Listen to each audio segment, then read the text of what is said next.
Hello बच्चों, my self Vipin Sharma. और हम फिजिक्स में 11th क्लास के एक टॉपिक लेंथ मेजरमेंट पर आज बात करेंगे। ठीक है, हमें बात करनी है लेंथ मेजरमेंट पर कि हम लेंथ को कैसे नापते हैं, कैसे मेजर करते हैं। इसके लिए बच्चों हमने लेंथ को 3 पार्ट्स में डिवाइड किया हुआ है। सबसे पहला है लार्ज डिस्टेंस। लार्ज डिस्टेंस वो डिस्टेंस है जैसे यहां पृथ्वी से चंद्रमा तक की दूरी होगी, इसको हमने लिया है ग्रेटर देन 10⁻² मीटर तक। और इस डिस्टेंस को मेजर करने के लिए जिस मेथड का हम यूज करते हैं वो मेथड है पैरेलक्स मेथड। ठीक है। सेकंड हमारे पास जो है वो है स्मॉल डिस्टेंसेस। इस डिस्टेंस के लिए हमने जो कैटेगरी रखी है वो है 10⁻³ मीटर से 10⁻² मीटर तक। और ये जो डिस्टेंसेस हैं बच्चों, इनको हम मीटर स्केल से बड़े आराम से फाइंड कर सकते हैं। इसके बाद हमारे पास जो थर्ड है वेरी स्मॉल डिस्टेंसेस, जिसकी कैटेगरी हमने रखी है स्मॉलर देन 10⁻³ मीटर तक। इसको हम मेजर करते हैं माइक्रोस्कोप से। आप अगर बायोलॉजी लैब में गए हो तो आपने वहां देखा होगा कि माइक्रोस्कोप रखा रहता है, उसमें हम बहुत छोटी छोटी चीजें मेजर कर सकते हैं, देख सकते हैं। जैसे अभी कोविड-19 जो चला हुआ है, कोविड-19 में हमने किसकी सेप चेक की, जो कीटाणु है इसका कोविड-19 का, उसकी सेप को हमने देखा किस आकार का है, कैसा है, वो किसकी मदद से देखा, इसी की मदद से देखा, वेरी स्मॉल डिस्टेंसेस, माइक्रोस्कोप की मदद से। क्योंकि वो बहुत छोटा है, इतना छोटा है कि हम उसको नेक्ड आई से नहीं देख सकते। ठीक है। और ये कैटेगरी कौन सी है, इसमें सारी की सारी वो डिस्टेंस जो 10⁻³ से नीचे की होंगी, मतलब 1 मिलीमीटर से नीचे की जितनी भी डिस्टेंसेस होंगी, उनको हमने इस कैटेगरी में रखा है। अब सबसे पहले हम बात करते हैं, एक मेथड है बच्चों आपके सिलेबस में, कई बार इसका क्वेश्चन भी पूछ लिया जाता है। मेथड है पैरेलक्स मेथड। इस मेथड से हम लार्ज डिस्टेंसेस फाइंड करते हैं।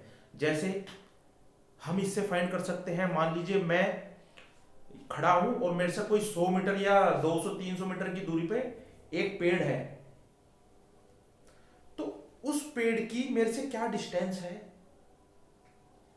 उस डिस्टेंस को मैं मेजर कर सकता हूं एक जगह बैठा हूं। वहां मैं मीटर स्केल ले जाने की जरूरत नहीं है।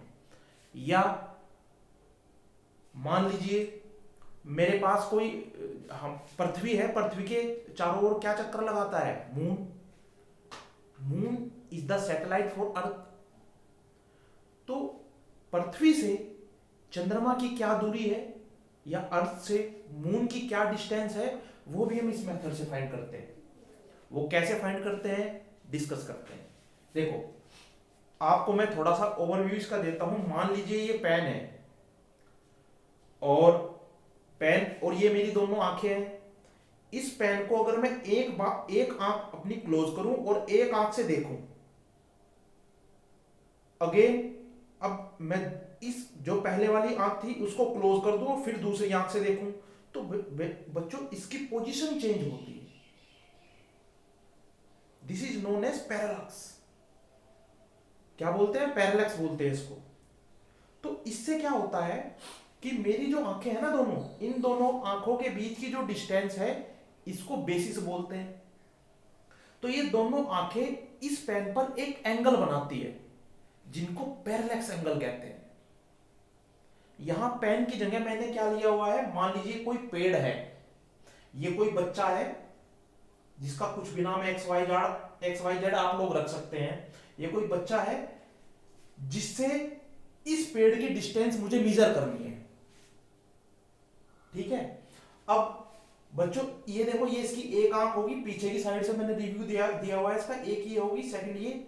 इन दोनों के बीच की जो डिस्टेंस है मैंने इसको B माना हुआ है और इसको मैंने क्या बोला है, बेसिस।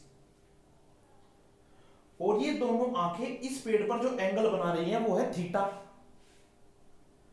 अब इस बच्चे की इस पेड़ से ये वाली डिस्टेंस मैंने मानी है कैपिटल D, और यहां क्या है, capital D is much greater than to the B. Capital D बहुत बड़ा है बी से,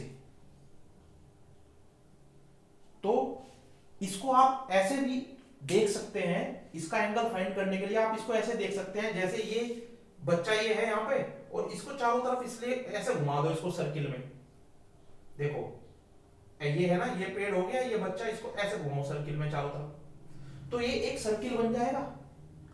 अगर मैं ध्यान से देखूं तो ये इस सर्किल की आर्क बन रही है, ये रेडियस बन रही है, ये भी रेडियस है, ठीक है। और किसी सर्किल में उसकी आर्क निकालने का क्या फॉर्मूला होता है? उसकी आर्क निकालने का फॉर्मूला होता है, अगर बीच का एंगल है theta is equal to arc upon radius, theta is equal to arc upon radius.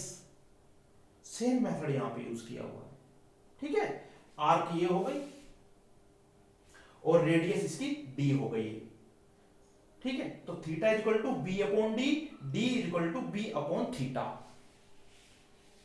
जहां बी क्या है? Distance is between two eyes of that man, और डी क्या है? Is the distance between that man and the object which want to see by this person. Now बच्चों, इसी method से हम अर्थ से चंद्रमा तक कितनी दूरी है वो भी फाइंड कर सकते हैं। वो कैसे? मान लीजिए ये कोई अर्थ है हमारे पास, इस अर्थ का ये एक पॉइंट ए है, इसके जस्ट अपोजिट में दूसरा पॉइंट बी है। इन दोनों के बीच की डिस्टेंस को भी देखो मैंने स्मॉल बी माना हुआ है, क्योंकि मैं इसको बेसिस मान रहा हूं। अब एक बार तो मैं यहां खड़ा होकर के देखूं, सेकंड बार यहां खड़ा होकर के देखूं, तो क्या होगा? ये कितना एंगल बनाएगी इसके मून पर? ये मून है, ये अर्थ है, मून पर कितना एंगल बना रही है? ए और बी, थीटा। अब ये जो मून है इसके चारों तरफ ऐसे घूमेगा, तो यहां पर भी वही फॉर्मूला अप्लाई हो जाएगा, theta is equal to B upon D. ये इसको याद रखने का तरीका है। ये अप्रोक्स एग्जैक्ट वैल्यू से नहीं निकलती है, इससे अप्रोक्स वैल्यू निकलती है, ठीक है। और एग्जाम में क्या दे के रखता है वो आपसे? थीटा दे देता है, थीटा दे देता है, और क्या पूछ लेता है? ये डिस्टेंस पूछ लेगा। थीटा दे देगा, बी दे देगा, डिस्टेंस पूछ लेगा, या डी दे देगा, बी दे देगा, थीटा पूछ लेगा, या डी दे देगा, थीटा दे देगा, बी पूछ लेगा। तो जो भी चीज वो पूछेगा आप बड़े आराम से इस मेथड से फाइंड कर सकते हैं। लेकिन बच्चों, इस मेथड में एक बात है कि जब आप इसके न्यूमेरिकल करते हैं तो वहां आपको जो एंगल की वैल्यू रखनी पड़ती है वो रेडियन में परिवर्तित करनी पड़ती है, रेडियन में चेंज करनी पड़ती है, ठीक है। तो पहले एंगल को रेडियन में चेंज करेंगे, और एंगल की भी बहुत सारी यूनिट है, जैसे arc minute, arc second, radian. ये इन सभी चीजों का आपको नॉलेज होनी चाहिए। जब इनकी नॉलेज होगी तभी आप इसके न्यूमेरिकल लगा पाएंगे, ठीक है बच्चों। तो ये एक छोटी सी वीडियो हमने बनाई किसके लिए? लेंथ मेजरमेंट के लिए। और लेंथ मेजरमेंट में कौन सा? पैरेलक्स मेथड को मैंने डिस्कस किया है। आई होप आपको ये समझ में आया होगा। Thank you so much. आज के लिए इतना ही, बाय।